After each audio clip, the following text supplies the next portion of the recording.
नमस्कार, आपके साथ मैं हूं ललित प्रजापति। बात इतिहास रचने वाली देश की धाकड़ बेटी विनेश फोगाट की करेंगे। ओलंपिक के फाइनल में पहुंचने वाली पहली महिला पहलवान, देश का गौरव बढ़ाने वाली विनेश फोगाट, भारत का मान सम्मान बढ़ाने वाली विनेश फोगाट और चैंपियंस की चैंपियन विनेश फोगाट, जिसने न सिर्फ कुश्ती का दंगल जीता बल्कि पूरे भारत का दिल जीत लिया। लेकिन किसी तकनीकी वजह से वो डिस्क्वालीफाई हो गई, जिसके बाद पूरे देश में गम, गुस्से का माहौल है। यह पूरे देश के लिए कितने दुख की खबर है कि 50 किलोग्राम कैटेगरी में ओलंपिक में भारत का प्रतिनिधित्व करने वाली रेसलर विनेश फोगाट 100 ग्राम ज्यादा होने की वजह से डिस्क्वालीफाई हो गई और उन्हें पेरिस ओलंपिक से बाहर होना पड़ा।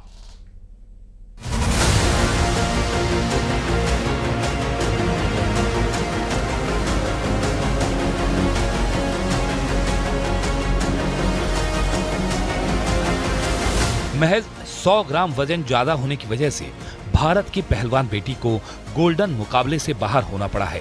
यह खबर हर हिंदुस्तानी के लिए हैरान करने वाली है। विनेश के डिस्क्वालीफाई होने की खबर आते ही लोगों की तरह तरह की प्रतिक्रिया आने लगी। लोग कहने लगे कि 100 ग्राम वजन क्या होता है, ये तो आसानी से कम किया जा सकता था। किसी ने कहा कि ये विनेश के कोच की लापरवाही है, तो किसी ने विनेश की टीम के डॉक्टर को दोषी ठहराया। वहीं किसी ने विनेश का वजन ज्यादा पाए जाने पर पूरी रात कोशिशों के बाद भी जब उनका वजन कुछ ग्राम ज्यादा रह गया तो उनके बाल भी छोटे किए गए और कपड़े भी छोटे किए गए। लेकिन हर कोशिश के बाद भी विनेश फोगाट का वजन 50 केजी के दायरे में नहीं लाया जा सका। He felt confident that this would be achieved, and over the night we went ahead with the weight cut procedure.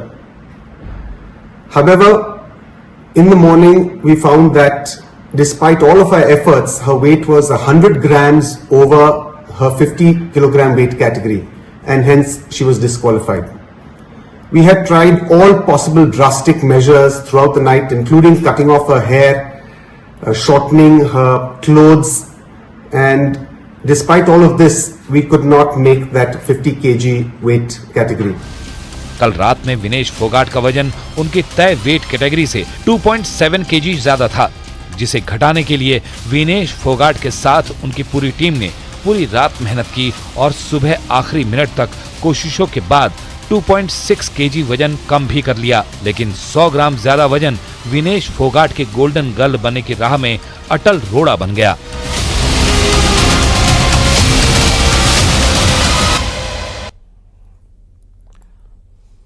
और इस दुख की घड़ी में पूरा देश, पूरा भारत अपनी इस बेटी के साथ खड़ा हुआ है।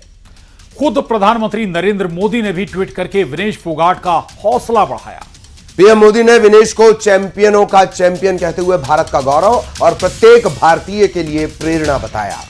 एक तरफ विनेश फोगाट के समर्थन में पूरा देश खड़ा है, लेकिन ऐसे वक्त में भी कुछ लोगों को विनेश फोगाट के डिस्क्वालीफाई होने का दुख नहीं है। उन्हें पीएम मोदी को नीचा ना दिखा पाने का दुख है और इसीलिए ये लोग अब विनेश फोगाट के डिस्क्वालीफाई होने के पीछे साजिश का एंगल ढूंढ रहे हैं।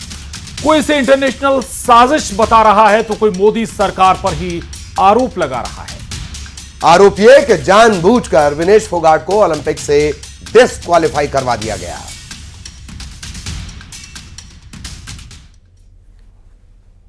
पूरी देश की बहुत आस लगी हुई थी कि कुश्ती में मेडल आएगा। पहली महिला रेसलर थी जो ओलंपिक के फाइनल में पहुंची थी। तो इसमें कई जगह पे ये संदेश जताया जा रहा है कि क्या इसमें कोई षड्यंत्र तो नहीं है। डिस्क्वालीफाई होने के बाद क्षणों के अंदर सांत्वना का ट्वीट आ जाता है देश के प्रधानमंत्री और देश के बड़े बड़े सत्ताधारी लोगों का। प्रधानमंत्री खुद इंटरवीन क्यों नहीं कर रहे? जो प्रधानमंत्री यूक्रेन का और रूस का युद्ध रुकवा सकते हैं, वो विनेश फोगाट को न्याय क्यों नहीं दिलवा सकते? गहरी साजिश है विनेश फोगाट के खिलाफ। 100 ग्राम ओवरवेट होना ये कितना हास्यास्पद और मजाक का कारण है कि उसके आधार पर आप अयोग्य घोषित कर रहे हैं। सिर्फ 100 ग्राम का वेट ज्यादा हुआ है ऐसा पता चला है। बहुत ही हमारे लिए तो बहुत दुखद घटना है और हम जैसे आदरणीय प्रधानमंत्री जी ने ट्वीट करके बताया कि उन्होंने पीटी उषा, आदरणीय पीटी उषा जी से बात की है। ऑपोजिशन का काम है उल्टा बोलना, बोलेंगे। और आज केंद्रीय खेल मंत्री मनसुख मांडविया ने लोकसभा में विनेश फोगाट को लेकर बयान दिया। उन्होंने भी बताया कि भारत सरकार ने विनेश को हर संभव सहायता दी है, पर्सनल स्टाफ तक दिया गया था। सरकार ने व्यक्तिगत सहायता स्टाफ के लिए वित्तीय सहायता भी प्रदान की। स्पेन में प्रशिक्षण के लिए उन्हें अतिरिक्त फंड भी दिया गया था। उन्होंने यह भी बताया कि पीटी उषा अभी पेरिस में है, प्रधानमंत्री ने उनसे बात करके उचित एक्शन के लिए कहा है। विनेश का वजन 50 किलो 100 ग्राम पाया गया, इसलिए वे स्पर्धा के लिए अयोग्य घोषित की गई। इस मामले को लेकर भारतीय ओलंपिक संघ ने अंतर्राष्ट्रीय कुश्ती संघ से कड़ा विरोध भी दर्ज किया है। सरकार ने विनेश फोगाट की उनकी आवश्यकता के अनुसार हर संभव सहायता प्रदान की है।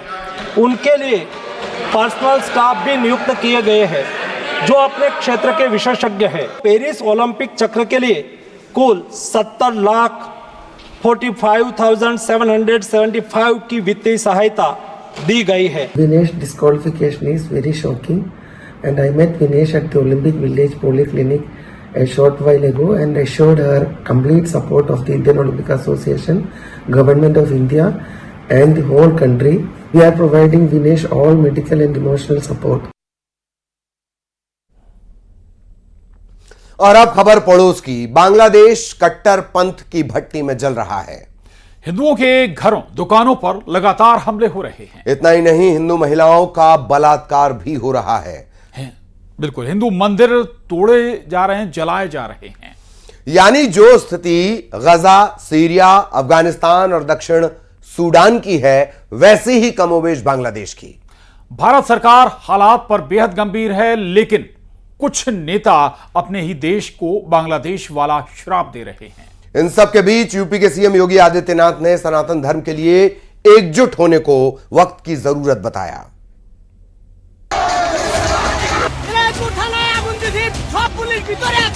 We are also monitoring the situation with regard to the status of minorities.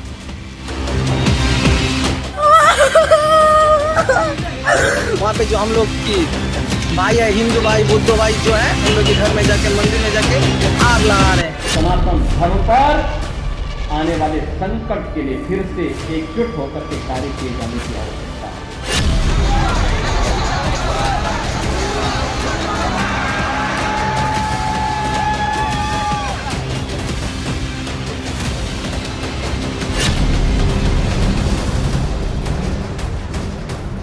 Bangladesh में हसीना सरकार के विरोध में शुरू हुआ प्रदर्शन अब हिंदू विरोधी हिंसा में तब्दील हो चुका है।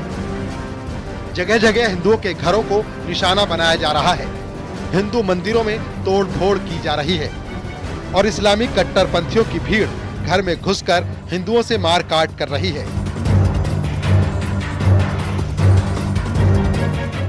बांग्लादेश में हिंदुओं पर हो रहे हमले पर हिंदुस्तान चिंतित है, हिंदुस्तान की आवाम हैरान है, हिंदुस्तान की सरकार परेशान है और सीएम योगी अयोध्या से सनातन का संदेश दे रहे हैं। सीएम योगी ने कहा, हिंदुओं को निशाना बनाया जा रहा है, पड़ोसी देशों में मंदिर तोड़े जा रहे हैं। सनातन धर्म को जातिवाद से मुक्ति दिलाने का वक्त है, सनातन धर्म के लिए एकजुट होने की जरूरत है। सीएम योगी ने साफ कर दिया है, वक्त एकजुट होने का है, वक्त जातिवाद की बेड़ियों को तोड़कर धर्म की राह पर चलने का है, वक्त सनातन का झंडा बुलंद करने का है। आज भारत के तमाम पड़ोसी चल रहे हैं, मंदिर तोड़े जा रहे हैं, चुन चुन करके हिंदुओं को निशाना बनाया जा रहा है और तब भी हम इतिहास की उन परतों को ढूंढने का प्रयास नहीं कर रहे हैं कि इस प्रकार की दुर्भाग्यपूर्ण स्थिति क्यों वहां पर पैदा हुई है। सनातन धर्म पर आने वाले संकट के लिए फिर से एकजुट होकर के कार्य किए जाने की आवश्यकता है, इसके लिए एकजुट होकर के लड़ने की आवश्यकता। लेकिन हिंदुस्तान का विपक्षी दल अब भी बांग्लादेश की आग में राजनीतिक रोटियां सेक रहा है। What's happening in Bangladesh can happen here. It's just that Bangladesh is a concentration of much that we have in our country, and the spread in our country prevents things blowing up in the manner in which they've blown up in Bangladesh. But whatever is happening in Bangladesh.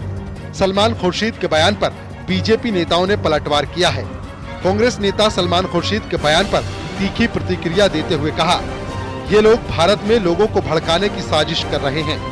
Salman Khurshid और केवल सलमान खुर्शीद नहीं, अभी सुनने में आ रहा है कुछ और कांग्रेस के नेताओं ने भी ये कहा है कि जो स्थिति आज बांग्लादेश में है उसी प्रकार की स्थिति भारत में भी हो सकती है। भारत में एक तरह से प्रोटेस्ट होंगे, भारत में आगजनी होगी, जो बांग्लादेश में हुआ है वो भारत में होगी, इसकी चेतावनी कांग्रेस पार्टी की तरफ से सलमान खुर्शीद जी ने दिया है। सिर्फ तो कांग्रेस पार्टी कहती है कि बांग्लादेश में जो स्थितियां बन रही है, घटनाक्रम हो रहा है, उसको लेकर भारत सरकार के साथ वो खड़ी है, भारत सरकार के स्टैंड के साथ वो खड़ी है। परंतु दूसरी ओर कांग्रेस के नेता, इंडिया अलायंस के नेता, चाहे सलमान खुर्शीद हो, चाहे संजय राउत हो, चाहे इल्तिजा मुफ्ती हो, महबूबा मुफ्ती की बेटी हो, ये नेता लगातार भड़काने की कोशिश कर रहे हैं। अब सलमान खुर्शीद कहते हैं कि जो बांग्लादेश में हुआ वो भारत में भी हो सकता है। क्या ये भड़काने की कोशिश की जा रही है? क्या ये किसी को आइडिया देने की कोशिश की जा रही है? यानी एक तरफ सीएम योगी हिंदुस्तान के हिंदुओं को एकजुट करने का मैसेज दे रहे हैं, तो दूसरी तरफ कांग्रेस नेता बांग्लादेश में हिंदुओं पर हो रहे हमले की तुलना भारत से करने लगे हैं। Bureau report, news 18। वहाँ पे जो हम लोग की भाई है, हिंदू भाई बुद्ध भाई जो है, उन लोग के घर में जाके मंदिर में जाके आग लगा रहे हैं।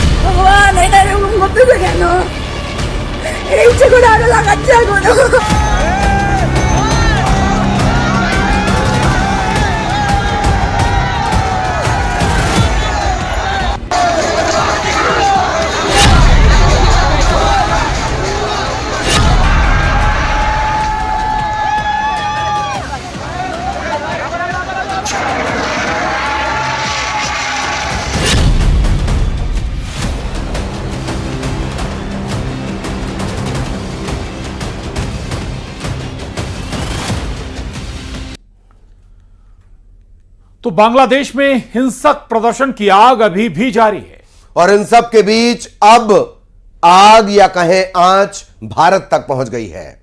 सियासी फिजाओं में बयान का जहर भी अब लगातार दिख रहा है। कांग्रेस नेताओं के बिगड़े बोलने एक बार फिर सियासत को गरमा दिया है। मध्य प्रदेश के पूर्व मंत्री सज्जन सिंह वर्मा के बयान पर भी बवाल शुरू हो गया।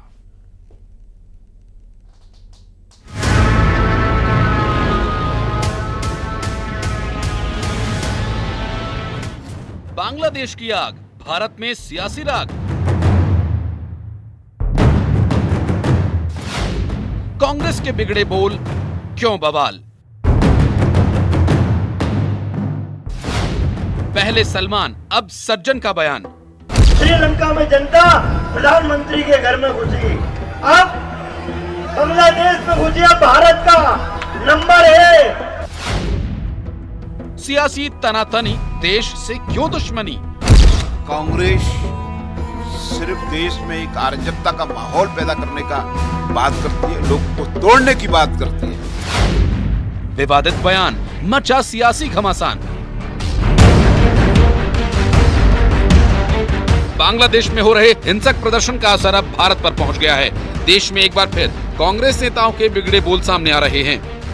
कांग्रेस के वरिष्ठ नेता और पूर्व मंत्री रहे सज्जन सिंह वर्मा ने कहा कि जैसा बांग्लादेश में हो रहा है, एक दिन ऐसा ही भारत में होगा।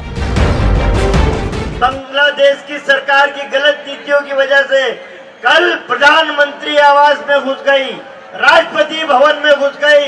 याद रखना नरेंद्र मोदी जी, एक दिन ये जनता जितने सड़क पे हिलोरे ले रही है, एक दिन तुम्हारी गलत नीतियों से तुम्हारे प्रधानमंत्री निवास में घुस जाएगी, कब्जा कर लेगी। अभी श्रीलंका में हुआ, पहले श्रीलंका में जनता प्रधानमंत्री के घर में घुसी, अब बांग्लादेश में घुसी, अब भारत का नंबर है। अब भारत का नंबर है। सिर्फ सियासत चमकाने के लिए कैसा बयान है? क्या देश से मान और सम्मान से बढ़कर कोई राजनीति है? ऊर्जा मंत्री प्रद्युम्न सिंह तोमर ने भी कांग्रेस पर निशाना साधा। प्रद्युम्न सिंह तोमर ने कहा कि कांग्रेस तोड़ने की बात करती है और पीएम मोदी जोड़ने की। कांग्रेस देश में अराजकता का माहौल बना रही है।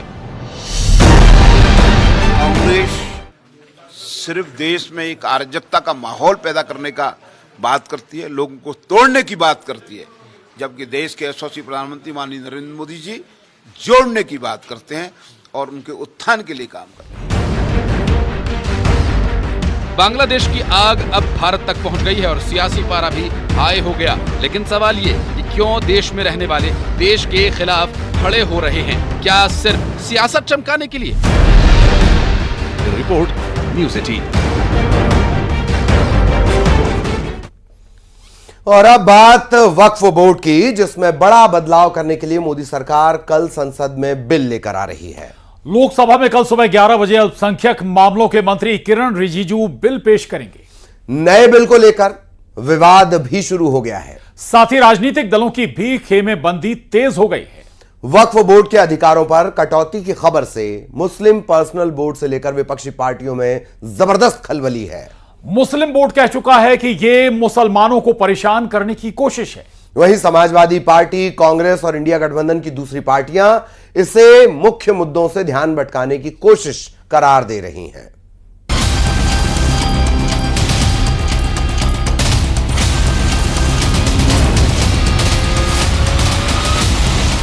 जो संबंधित पक्ष हैं उनसे बात करें, तभी तो आगे बढ़ेंगे। दुनिया के 50 देशों की जितनी जमीन है उतना जमीन भारत में वक्फ बोर्ड के पास है। ये लोग सिर्फ ध्यान भटकाने का काम कर रहे हैं। ये भी एक परंपरा ठीक नहीं है। बड़े बड़े 20 लैंड भूखंड दे दिए जा रहे हैं, ये जो घोटाला है। मोदी सरकार वक्फ बोर्ड के असीमित अधिकारों पर क्या कानूनी बुलडोजर चलाने वाली है? देश की राजनीति में यह सवाल साइक्लोन बनकर इसलिए खड़ा हुआ है क्योंकि सूत्रों के हवाले से खबर है कि मोदी सरकार वक्फ बोर्ड की असीमित शक्तियों पर कैंची चलाने की तैयारी कर रही है। इसके लिए केंद्र सरकार बोर्ड के अधिकारों में 40 संशोधन करने की तैयारी कर रही है। सूत्रों के मुताबिक केंद्र सरकार वक्फ बोर्ड अधिनियम में करीब 40 संशोधन कर सकती है और इसके लिए विधेयक को 2 अगस्त यानी शुक्रवार को ही मंजूरी दी जा चुकी है। सूत्रों के मुताबिक विधेयक में वक्फ बोर्ड को बेहिसाब ताकत देने वाली कुछ धाराएं निरस्त की जा सकती हैं। इसमें सबसे बड़ी कटौती उस अधिकार में होगी जो वक्फ बोर्ड को किसी भी संपत्ति को अपना बताने का अधिकार देता है। इसके अलावा वक्फ बोर्ड में महिलाओं के प्रतिनिधित्व को भी सुनिश्चित किया जा सकता है। सूत्रों के मुताबिक इसके लिए सरकार इसी हफ्ते राज्यसभा में बिल ला सकती है और खबर यह भी है कि वक्फ बोर्ड अधिनियम में संशोधन से पहले सरकार ने कई मुस्लिम बुद्धिजीवियों और वक्फ बोर्ड के सदस्यों से भी बात की है। इस बिल को लेकर अभी तक सरकार ने कुछ नहीं कहा है, लेकिन बीजेपी ने कहा है कि पारदर्शी व्यवस्था के लिए इस बिल का आना जरूरी है। भारत में वक्फ बोर्ड के पास 10 लाख एकड़ जमीन है। अगर आप एरिया वाइज देखिए तो भारत में दुनिया में 50 ऐसे देश हैं जिनका क्षेत्रफल भारत के वक्फ बोर्ड के पास जो जमीन है उससे कम है। ये बहुत ही खतरनाक है। ये पहली बात तो पूरी तरीके से भेदभाव करता है। जब भारत में हमने सेकुलर शब्द जोड़ दिया तो ये सेकुलरिज्म के खिलाफ है, ये राइट टू जस्टिस के खिलाफ है, 1 नेशन 1 लॉ का जो कॉन्सेप्ट है उसके बिल्कुल खिलाफ है। संविधान का मतलब होता है समविधान, ऐसा विधान जो सबके लिए समान हो। वक्फ बोर्ड जैसा विधान और किसी के लिए नहीं है, इसलिए इसको पूरी तरीके से खत्म करना चाहिए। ये जो है इसमें सबसे अधिक जो पीड़ित हैं वो गरीब मुसलमान हैं, क्योंकि इसमें प्रभावशाली लोग हैं। ये एक्ट आएगा तो उसका सत्यापन होगा, सत्यापन होने के बाद ही आप उसको ले सकेंगे। अभी वक्त में इतने घपले हैं, माफियागिरी है, वो समाप्त होगी। वक्फ बोर्ड के अधिकारों पर कटौती की खबर से मुस्लिम पर्सनल बोर्ड से लेकर विपक्षी पार्टियों में जबरदस्त खलबली है। मुस्लिम बोर्ड कह चुका है कि ये मुसलमानों को परेशान करने की कोशिश है। AIMIM अध्यक्ष असदुद्दीन ओवैसी कह चुके हैं कि केंद्र सरकार RSS के एजेंडे पर चल रही है और सरकार की नजर मस्जिदों और दरगाहों की जमीन पर है। समाजवादी पार्टी, कांग्रेस और इंडिया गठबंधन की दूसरी पार्टियों ने भी कहा है कि ये मुख्य मुद्दों से ध्यान भटकाने की कोशिश है। बीजेपी शुरू से वक्फ बोर्ड्स और वक्फ की प्रॉपर्टीज के खिलाफ रही है और इनका एक हिंदुत्व का एजेंडा है, RSS का एजेंडा है कि वो शुरू से वक्फ प्रॉपर्टीज को और वक्फ बोर्ड को खत्म करने की कोशिशें करती रही हैं। वक्फ बोर्ड की मुश्किलें बढ़ाने वाली खबर यह भी है कि संशोधन की लिस्ट में ऐसा संशोधन भी है जिसमें वक्फ बोर्ड के खिलाफ पुराने विवादों की फिर से सुनवाई का रास्ता भी खुल सकता है। वक्फ बोर्ड पर आरोप है कि पिछली सरकारों में मिली असीमित शक्तियों की वजह से वक्फ बोर्ड ने कानून के खिलाफ मंदिर, गुरुद्वारों की जमीन पर कब्जा किया।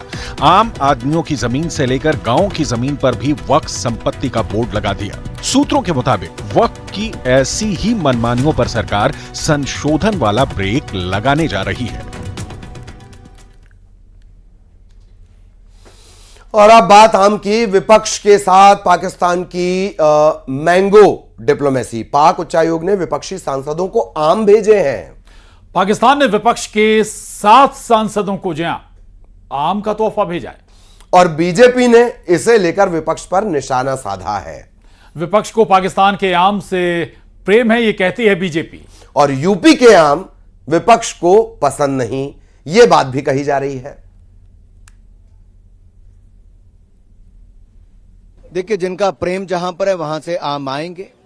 कुछ लोगों को उत्तर प्रदेश के आम में खोट नजर आता था, वो स्वाद अच्छा नहीं लगता था, चाहे वो उत्तर प्रदेश से चुने हुए सांसद भी क्यों ना हो, एक बड़े दल के नेता ही क्यों ना हो, लेकिन उनको उत्तर प्रदेश की जनता के भी उनमें भी खोट नजर आया। जब वो कहीं और से चुनाव जीत कर आए दक्षिण भारत से, तब भी उनमें उत्तर भारत के लोगों में खोट देखते रहे। और आज भी वो उत्तर प्रदेश के आम की मिठास उनको नजर नहीं आती, लेकिन पाकिस्तान के आम उनको कुछ ज्यादा पसंद आ रहे हैं। मुझे भी पता चला, कुछ सोशल मीडिया पे चित्र भी चल रहे हैं।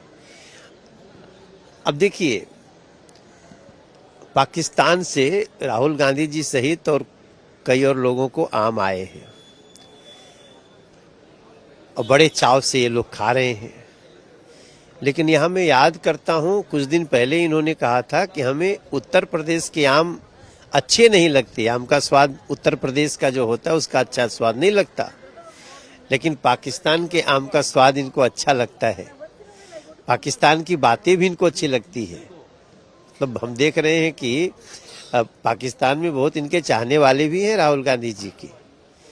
लेकिन एक बड़ा सवाल उठता है कि आपको पाकिस्तान के आम स्वीकार करने चाहिए क्या? उत्तर प्रदेश के आम अगर आपको स्वीकार नहीं है राहुल जी, तो ये पाकिस्तान के आम भी स्वीकार नहीं होने चाहिए। और स्वतंत्रता दिवस बेहद करीब है और ऐसे में सियासत का रंग भी देशभक्ति के रंग में रंगा नजर आ रहा है। यही कारण है अब नेताओं को मजबूत करने के लिए कांग्रेस का सेवा दल बाकायदा आंदोलन की ट्रेनिंग के साथ अनुशासन और विचारधारा का पाठ पढ़ाएगा। अब जैसे ही यह खबर आई, बीजेपी को मौका मिल गया और उसने निशाना लगाने शुरू कर दिए।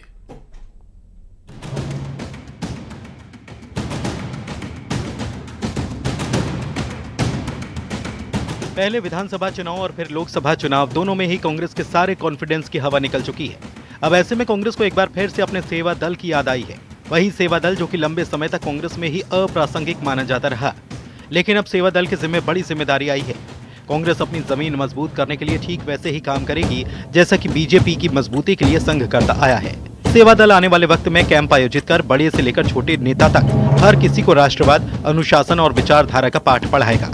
खास बात यह कि इस क्लास में सबकी अटेंडेंस जरूरी होगी। मध्य प्रदेश में कांग्रेस नेताओं, कार्यकर्ताओं और पदाधिकारियों की क्लास लगने वाली है। ये क्लास और कोई नहीं बल्कि सेवा दल लगाएगा और इस क्लास में राष्ट्रीयता का, राष्ट्रवाद का पाठ पढ़ाया जाएगा। कांग्रेस का कॉन्स्टिट्यूशन और विचारधारा बताई जाएगी और ये भी सिखाया जाएगा कि सरकार की नीतियों के खिलाफ किस तरह से आंदोलन करना है। कांग्रेस ये पूरी कवायद संगठन को मजबूत करने, चुनावों में बेहतर परिणाम लाने और आने वाले समय में सत्ता पक्ष को घेरने के लिए कर रहा है। हालांकि देखना होगा कि कांग्रेस के ये प्रयास क्या कुछ बेहतर परिणाम ला पाते हैं। सेवा दल के प्रदेश अध्यक्ष योगेश यादव बताते हैं कि हर जिले में पीसीसी के कोऑर्डिनेशन से ट्रेनिंग कैंप लगाए जाएंगे और कार्यकर्ताओं को जमीनी लड़ाई के लिए तैयार किया जाएगा। इसमें न केवल देश और पार्टी का इतिहास बताया जाएगा, बल्कि ये भी बताया जाएगा कि आखिर कौन से मुद्दे हो सकते हैं जिन पर सरकार को घेरा जाए। मध्य प्रदेश कांग्रेस सेवा दल की ओर से प्रशिक्षण शिविर आयोजित किए जाएं प्रत्येक जिले में। उन जिलों में कांग्रेस सेवा दल और मध्य प्रदेश कांग्रेस कमेटी का आपस में कोऑर्डिनेशन रहेगा। इस शिविर में कांग्रेस की नीति रीति, कांग्रेस का इतिहास, कांग्रेस ने वर्तमान परिप्रेक्ष्य में आज़ादी के बाद इस देश को विकास के पथ पर किस तरह आगे बढ़ाया, कांग्रेस की आगामी योजना क्या है, राष्ट्रवाद, अन्य विषयों पर चर्चा होगी। इसके साथ और उसके साथ ही खबर असरदार में बस इतना ही। नमस्कार।